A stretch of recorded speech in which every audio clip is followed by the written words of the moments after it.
Bonjour, je me présente, Philippe Giletti, professeur de golf et responsable de l'enseignement du site où je travaille. Aujourd'hui, nous allons parler du driving. Je suis sûr que beaucoup d'entre vous seront très intéressés.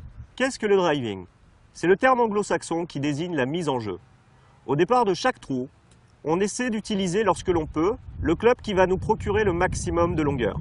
Ce club, c'est le bois numéro 1, appelé driver. Le club le plus court du sac possède, lui, la face de club la plus ouverte. Quant au driver, le club le plus long du sac possède, lui, la face de club la plus fermée. En l'occurrence, c'est le driver qui nous intéresse. Plus le manche est long, plus je vais générer de la vitesse dans la zone d'impact.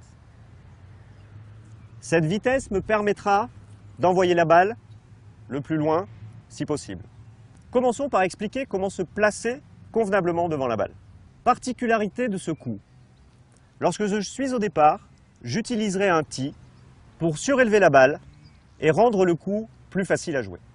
Lorsque je plante mon tee sur le départ, sur l'aire de départ, je fais en sorte, en positionnant ma balle dessus, qu'au maximum, une demi-balle dépasse du sommet de la tête de club. Comment s'organiser devant la balle pour être sûr de performer?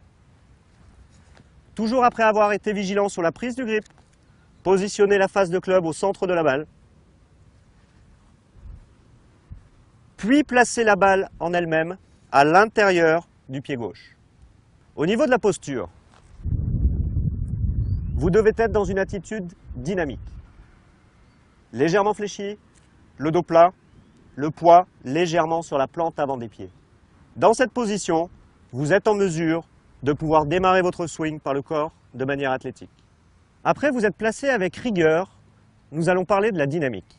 Pour frapper fort la balle, nous devons générer de la vitesse. Quels sont les moyens pour cela?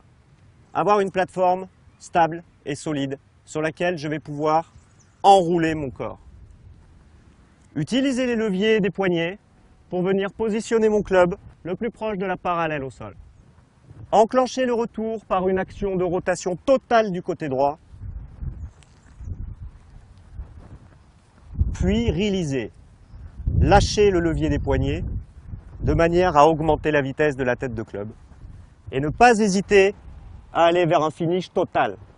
Dernier conseil, afin de présenter la tête de club dans un plan adapté, avec un chemin adapté au retour proche de la zone d'impact, prenez soin de faire circuler ce club dans un plan plat autour de vous. Ainsi, vous optimiserez la capacité à contacter la balle dans le sweet spot au centre de la face de club. Voici une petite démonstration.